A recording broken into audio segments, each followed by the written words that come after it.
Blessed Sunday sa ating lahat. Ito po si Nico Fabian. Nandito naman po sa programa natin na Nick Talk, The Real Talk with Nico. And today is April 26 na po and it's Sunday. Sana lang po mga kaibigan ko, mga kapatid ko at saka ang kababayan ko po, no? Embracing ang Roman Catholic faith. Sana lang po you did your obligation, religious obligation. Ibig sabihin po, we went and attend our Eucharistic Mass po. No? Dahil today we are celebrating or we are observing itong Shepherd's Day. No? Anong ibig sabihin na Shepherd's Day po? It is about the Jesus Christ po. And another word for Shepherd's Day po is Vocation Day. So, dalawa yun po, no? Kanina, I attended the Mass and nakita natin po na maraming mga Filipinos, maraming mga devoto, mga Roman Catholic faithful po, attended ang Mass po. And surprisingly, nakita natin yung mga bata, they're using, ang attire nila po is yung mga clerical attire nila po, no? Symbolizing or showing that they appreciated ang trabaho ng mga pari natin, mga madre natin, mga religious leaders natin po. And it will also bring a message to those who want to take the vocation, a priesthood vocation po. Remember, many are called but only few are chosen. But anyway, whether you'll be chosen or not be chosen po, sana lang po ang belief natin sa Panginoon natin, being a Roman Catholic believer po, will continue to be strong and go stronger po every day po. No? So, ganito nangyari. And based on ang title natin ngayon dito sa Nick Talk, The Real Talk with Nico, I just want to inform ang mga followers natin, mga Filipino communities, ang Filipino communities natin dito sa Malaysia. Very specific dito po sa Sabah. As well, ang mga overseas Filipino workers natin sa iba-ibang parte ng mundo. And ang mga kapatid, kaibigan, kababayan natin dyan po sa Pilipinas, na ang title natin is, nagsalita na po si Senator Rodante Marcoleta tungkol sa video clip ni Congressman, former House Speaker, Congressman Martin Romualdez po tungkol ang sitwasyon niya po. Itong issue na, ito na, scandal ng flood control project as well as itong issue sa kanya po regarding ang 2023, 2024, and 2025 national budget, of which many describe the 2025 national budget as the most corrupt national budget in the history of the Philippines. Anyway, later on, we will touch on this thing po, si Marcoleta. But bago tayo, we will touch on this issue. Let me share with you some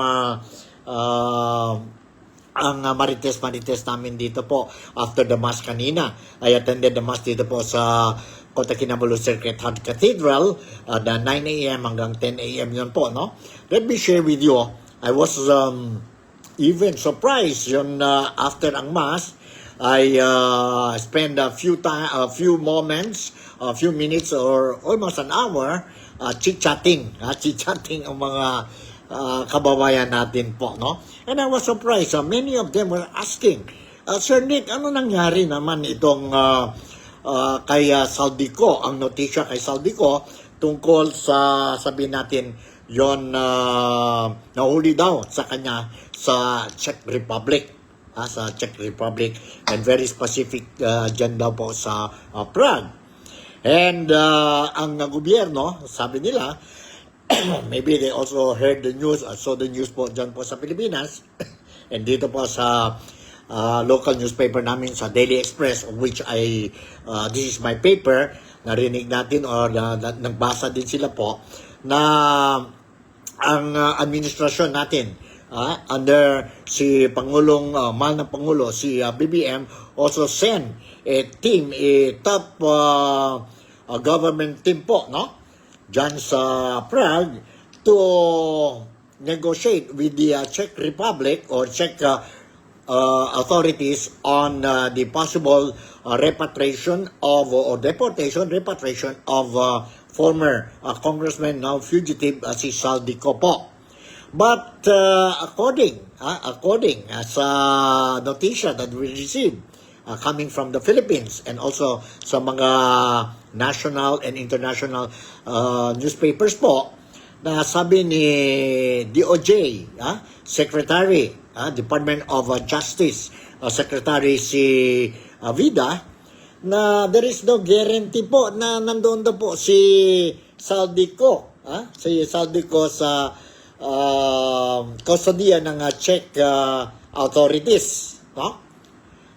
They went there, I think they arrived the other day, and they talked to some people, authorities doon po, and sabi niya there is no guarantee kung nasaan si Saldico po sa Czech Republic. It could be possible, sabi niya, there is a possibility that Saldico is no longer dyan po sa Czech Republic or sa Prague or any part in Czech Republic. Yeah? So, sabi ang mga Filipinas dito, I don't know, siguro din ang mga kababayan natin dyan po sa Pilipinas, as well as ang mga overseas Filipino workers natin sa iba-ibang parte ng mundo, I think they also agree or they also heard about this sentimiento ng mga Filipinos coming from hindi lang dito sa Sabah, but sa iba-ibang parte ng mundo po, mga Filipinos, they're saying sayang ang pera. Sayang ang pera ng taxpayers money. Ang pera ng taumbayan po, they use itong taxpayers money for itong top government team. Of course, no? Top government team. Team ito po, it could be, it comprises of course, ang Department of Justice, spearheaded by Secretary Vida.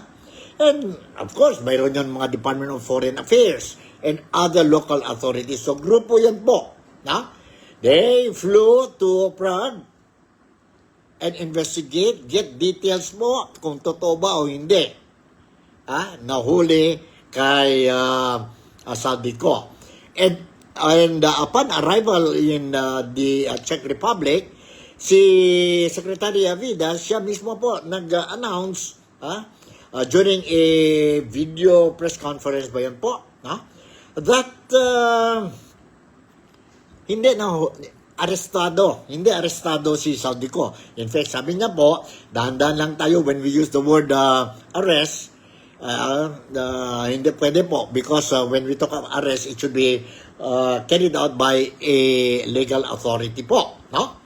So sabi niya po, liberty restraint, o nahuli lang po, no? Hindi arestado. So, and then, kahapon, may news na po, lumabas, they are saying, na sabi ni Vida, na there is no guarantee na nandito pa si Saldico sa Czech Republic. Kaya nga, ganit ang mga Filipinos po dito sa Sabah. Hindi ba pwede, can we not, instead of going to the Prague or Czech Republic po, malaking gastos yun po, ang pamasahe nila, ang accommodation nila, ang pagkain nila. May per dime pa yun po. Daily per dime pa yun sila po. And ang per dime nila, ang bayad sa kanila po, being government officials, outstation trip yan po, no? On US dollar yun po, ang sweldo nila po daily for going outside the country and do the work. So sabi ang mga Filipinos dito, grabe naman ito no? Bakit ganyan po? Hindi ba pwede? Ang gobyerno natin sa Maynila, just call sa embahada natin dyan po sa Czech Republic and ask for the documents, official report, kung mayroon ba talaga nangyari o nahuli ba kay Saldico or temporary liberty restraint or ano ba yon, whatever you call, no? Hindi na dapat pupunta sa Prague or dyan po sa Czech Republic, no? And hindi lang yan po, that is one option that the government can do. According to the Filipinos, ang chichat namin kaninang umaga, sabi nila, sir, hindi ba mayroon din ang Czech Republic ambassador dyan po sa Maynila, dyan po sa Pilipinas? sana double check din sila po dyan sa ambassador ng Czech Republic dyan po sa Pilipinas. Definitely, kung may mga report ganito po, no, mga Filipinos arrested or nahuli or whatever, how you call it po, may report yun po. The government of the Philippines can ask for confirmation. For confirmation. Instead of ang presidente mismo natin po, I don't know, very anxious siguro, no? Very anxious siguro po, he announced na nahuli na si Saldico, and we are sending our Philippine team from the government to negotiate for the repatriation or deportation of Saldico po. Ibig sabihin po, sigurado na kasi BBM. Kasi you are going there to negotiate for the repatriation or deportation of Saldico. And no less than ang Department of Interior Local Government, si Secretary John Vic Remulla, siya din nagsabi po, itong announcement ni BBM, and it will take more or less mga 1, 2, or 3 weeks po. Nandito na sabihin natin, si Saldico sa Pilipinas. Nandyan po si Saldico sa Pilipinas po. Because they are now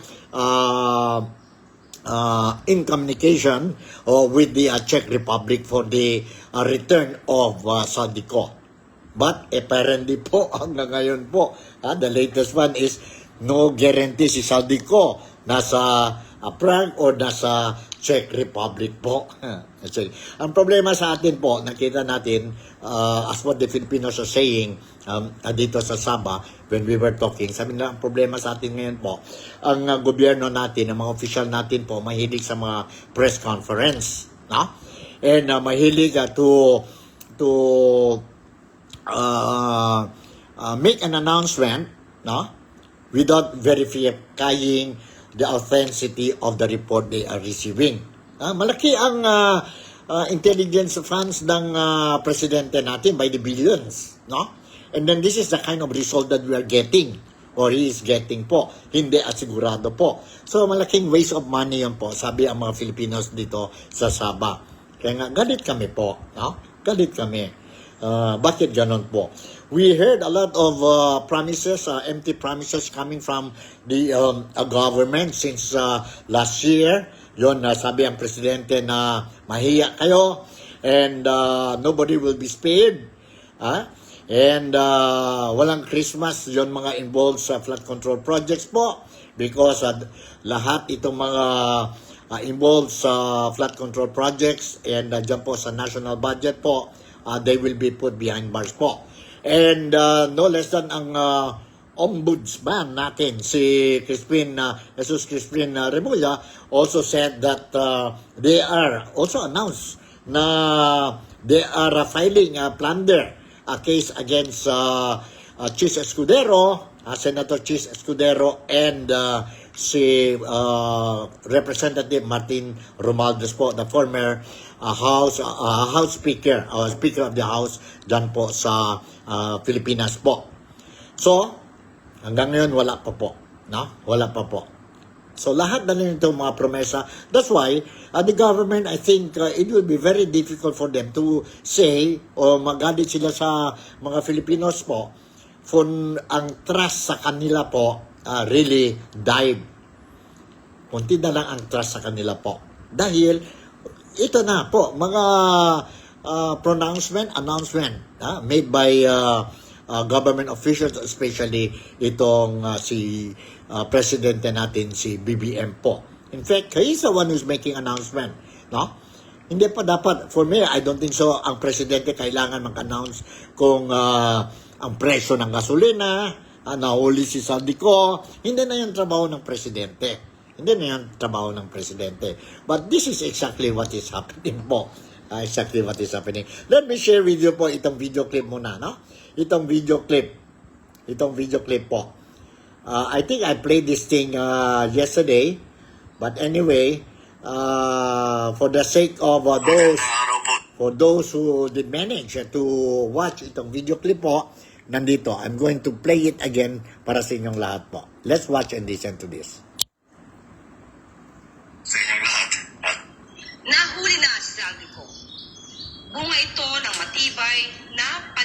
paninindigan ni Pangulong Ferdinand R. Marcos Jr. na mapanagot at makulong ang sinumang sangkot sa maanumalyang flood control projects sa bansa. Ayon sa Pangulo, kasalukuyang nasa kustodiya na ng otoridad sa Czech Republic ang puganting si Zaldico. Magandang araw po sa inyong lahat at magbibigay na ako sa inyo ng pahayag tungkol sa kalagayan ni Zaldico. Nananatili po siya sa kustodiya ng Czech Republic. A few moments later. Sir, can we set the record straight? Where is Zaldico? Because the term of the Justice Department that he is under the jurisdiction of the Czech Republic is a very broad term, the jurisdiction itself. It can be anywhere as long as it's in the territory of the Czech Republic, or it can be in a detention facility. Where exactly is Zaldico? That is something that on that question I have no specific answer yet as of now. Why, sir? I have no relevant and validated information as to that fact. So I don't want to speculate kasi that will lead to misinformation or disinformation.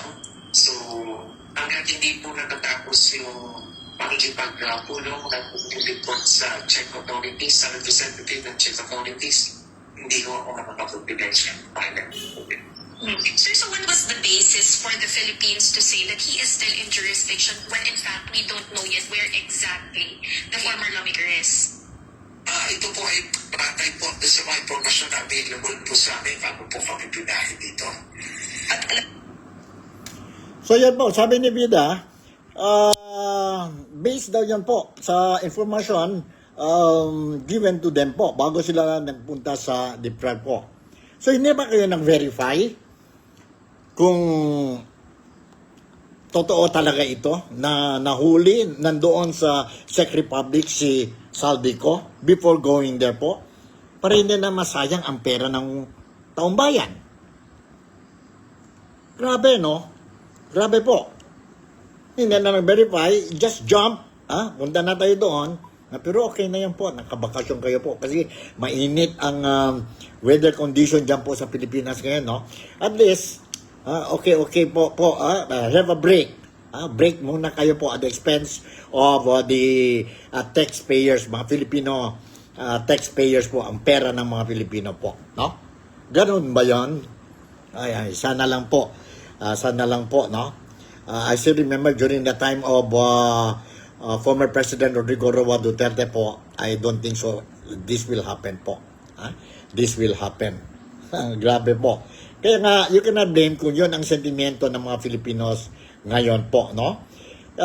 Mayroon tayo dito news po. Possible Zaldi no longer in Czech jurisdiction, sabi ni DOJ.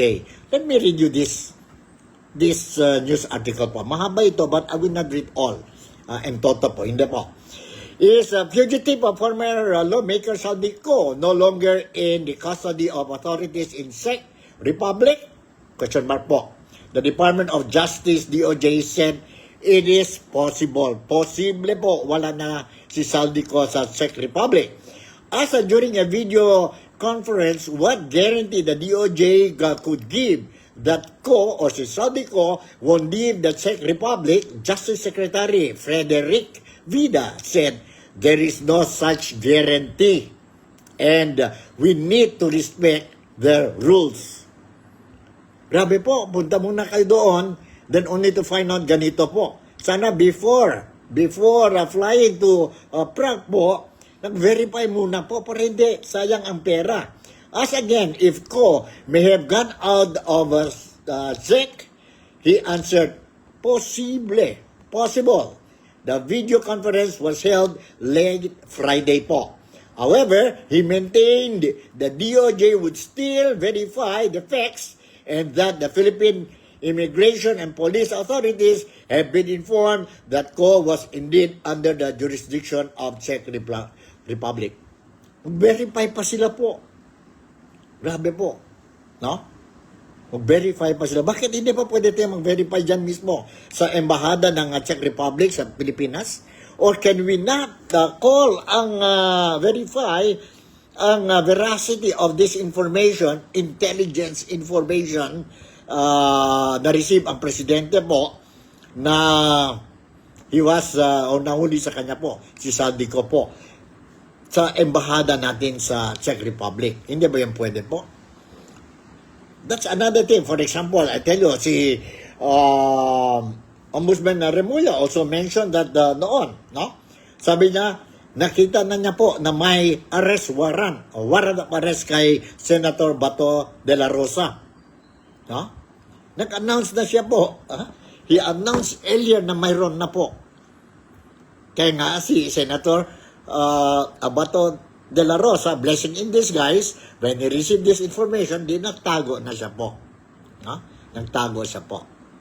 And that is good information kay Senator Bato de la Rosa. He did not use any confidential fund po. No? Samantala, ang confidential fund by the billions, si BBM po, na wrong ang information. Wrong ang information po.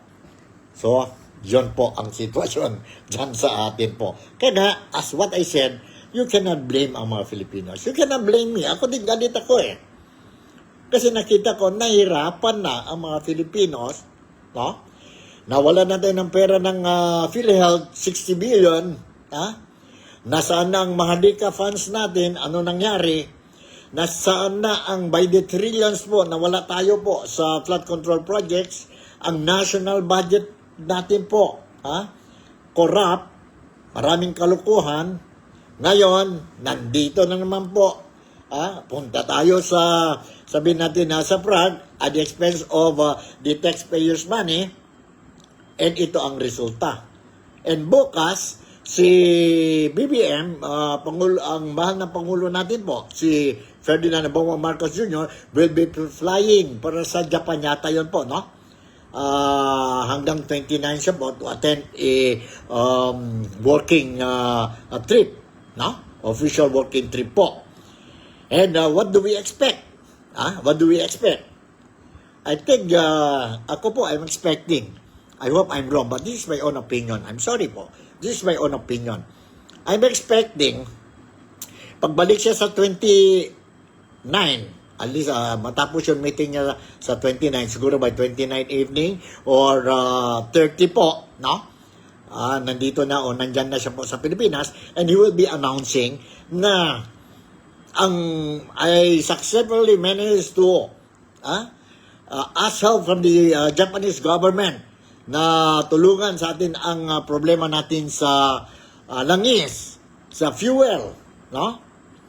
Para pwede nang magbaba na tayo ang presyo natin ng langis dyan po sa Pilipinas, ang crudo, ang gasolina, para at least we will be enjoying lower prices ng fuel at saka we can put down ang prices ng essential goods natin sa Pilipinas. So that is one.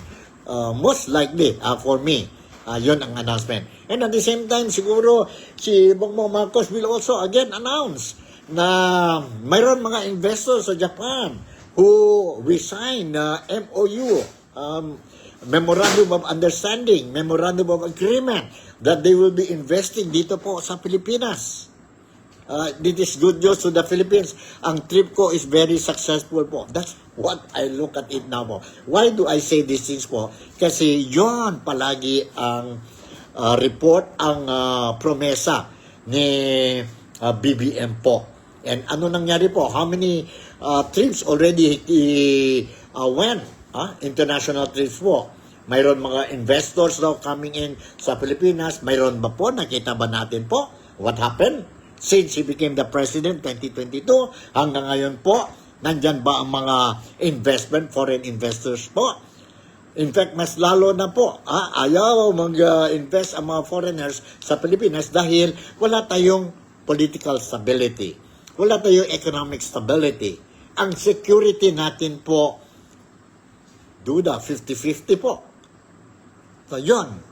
That's how I look at the situation pagbalik ni Bongbong Marcos next week po, galing sa overseas trip dyan sa Japan. I hope I'm wrong. I'm praying I'm wrong po. No? I'm praying I'm wrong. But I'm just basing this to past pledges, promises, announcement made by ang mahal ng Pangulo natin, si Bongbong Marcos po. Alright. So, hanggang dyan na lang muna tayo po. Kayo, bahala na kayo po. How do you look at the situation? This is what I'm saying now is based on ang mga marites namin, chika-chika namin po kaninang umaga after ang mass that the mga Filipinos attended dito po sa Kota Kinabalu Sacred Heart po. Yon ang feelings, expression, observation ng mga Filipino dito po sa Kota Kinabalu. Alright, napunta na tayo po sa main topic natin. Tungkol naman po sa issue ni representative. We still call him representative, a congressman po, dahil still a congressman po as of until now po. Si representative Congressman Martin Romualdez. Martin Romualdez po, who is the first cousin of mahal na Pangulo natin po, si Bongbong Marcos Jr. po. Ferdinand Bongbong Marcos Jr. And the other day, he came out with a video message saying na marami niyang alam tungkol sa current administration and the past administration po, and he is not the mastermind. He is not the mastermind po when it comes to itong flood control projects at saka dito po sa national budget natin 2023, 24, and 25. Let's watch and listen itong video clip ni Senator Rodante Marcoleta during his TV show o TV program po, no? Diyan po sa Pilipinas o diyan po sa Manila. Let's watch and listen a portion of his program po. Nandito. Oo naman eh. How Hold can on, I be the mastermind? Hold on. Oo naman. Alright, nandito po.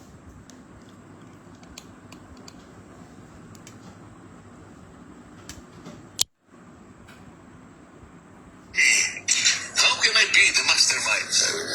Alam mo ang mastermind. Kung ibig sabihin, Ano ang ibig sabihin nun? Opo. he did not completely remove himself from the anomaly. Hindi lang siya mastermind. Hindi nga lang siya. Nag-deny siya na siyang mastermind, pero handa siya na sabihin, oo, kasama ko dyan. Pero hindi ako ang nagpasimuno niya. Hindi ako mastermind. Yun ang implikasyon nun. Marami doon siyang alam eh. No? Di ba? Sa kasalukuyan, saka sa dating administrasyon, yung po binabanggit niya. So, marami siyang alam, pero hindi siyang mastermind. So, Hindi na niya dinideny ang kanyang involvement dito. Pero pinakikita niya, he's only calibrating his possible culpability. opo. Saan kaya ako hanggang dito. Pero ang involvement nandun.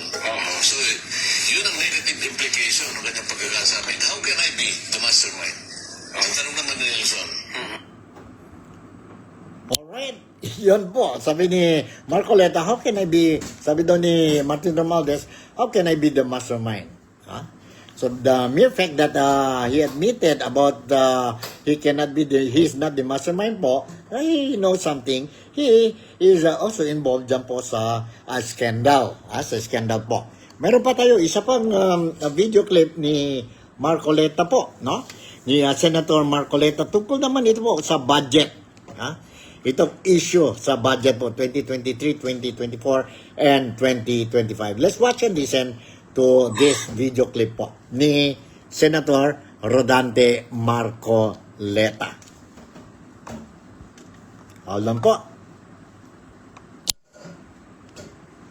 Inano niya yung budget process, di ba? Opo. Preparation, executive department, authorization, Congress. Ito na yung ito na yung budgetary process. Authorization yun Babalik niya sa executive execution. Yun. Di ba?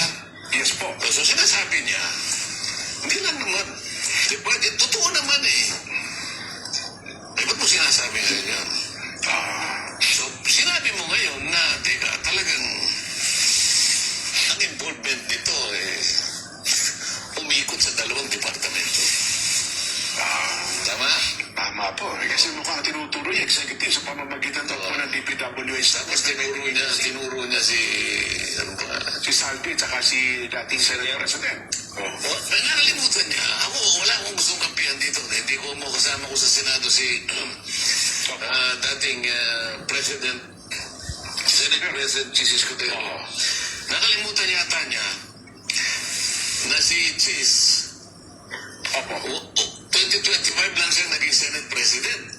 Ang pinag-uusapan ng anomaly rito, 2023, 24, 25, na siya ay House leadership. Siya ang speaker. Mismong speaker. O sino yung mas involved kaya? Yeah, totoo naman po. No, if you look at it, si Chis Escudero, he became, ano ito po, ang Senate President po, kailan yun? Last year. Only last year. And itong budget we are talking about is 2023, 2024, and 25. So normally, you prepare ang budget ng 25 po, 24 pa lang po, di ba? And sino ba? Sino ba ang House Speaker during those days or those period? Di ba? Si Martin Romualdez po. And yet he said he's not involved. He's not involved dyan po sa national budget, approving of the national budget. It is very impossible for Martin Romualdez to say that he doesn't know what transpired because lahat yun po, it will pass to him po being the Speaker of the House. Being the Speaker of the House. And to say that he's not aware, he don't make any decision kasi may BICAM, no? And he's not part of the BICAM. But remember, lahat yun, whatever they will discuss there, the Speaker will be informed. Will be informed po, no? Para walang bululyaso. And yet, he is saying he's not aware.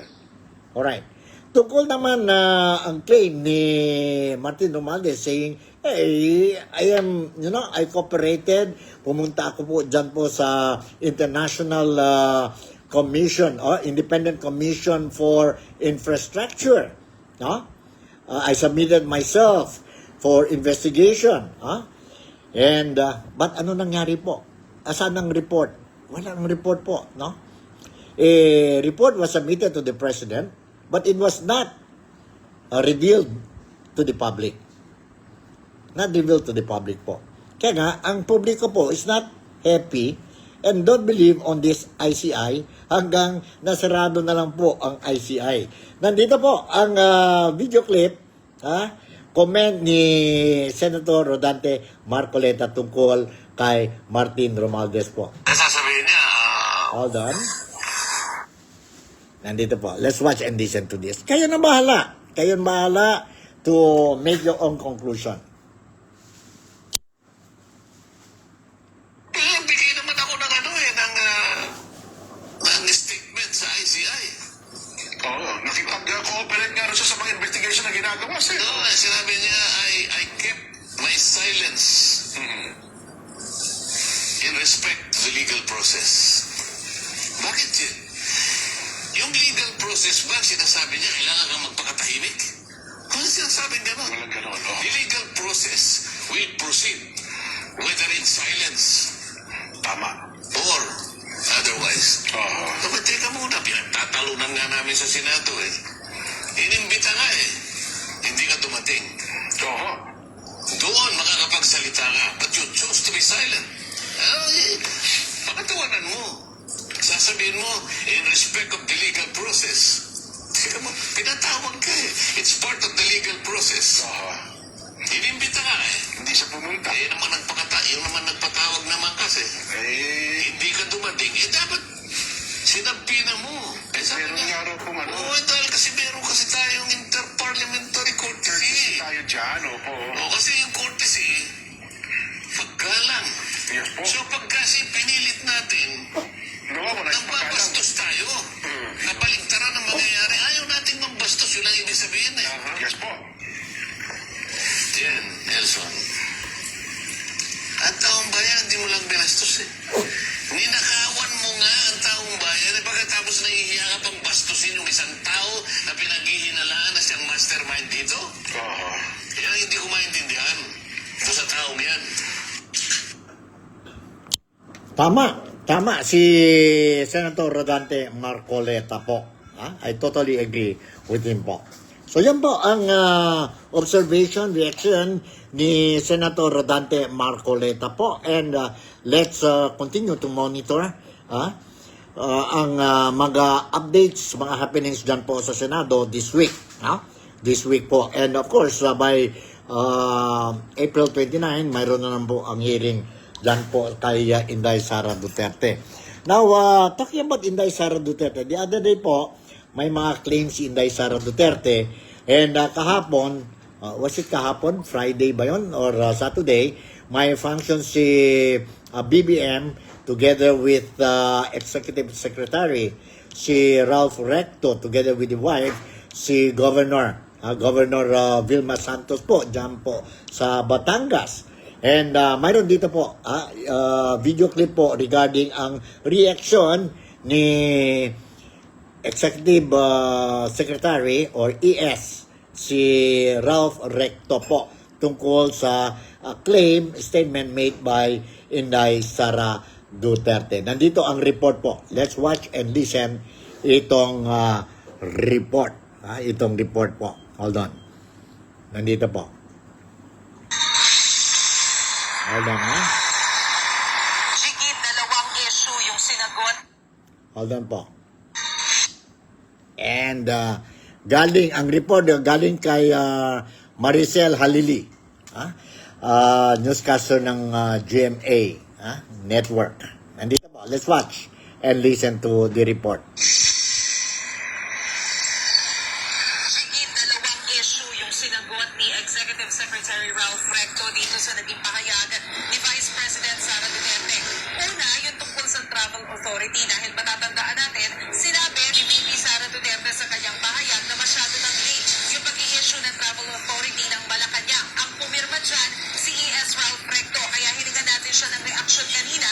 Ang sabi ni ES Recto dyan, hindi niya alam kung late dahil natural naman yung pagbibigay ng 1 day before yung travel ng Travel Authority dahil nga sa dami ng kanilang mga dokumento na kailangan gawin.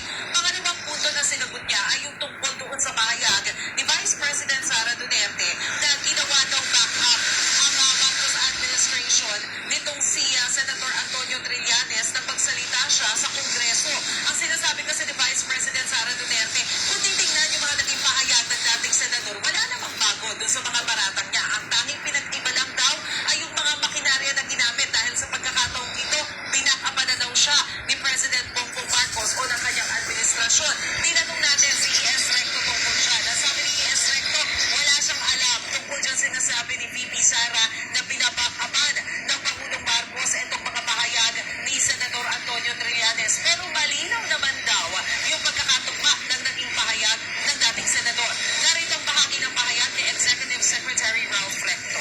Hindi ko alam ang mga paratang na binabackup. Ang masasabi ko lang, nagtugma yung kanyang mga testimony dun sa report ng Apple.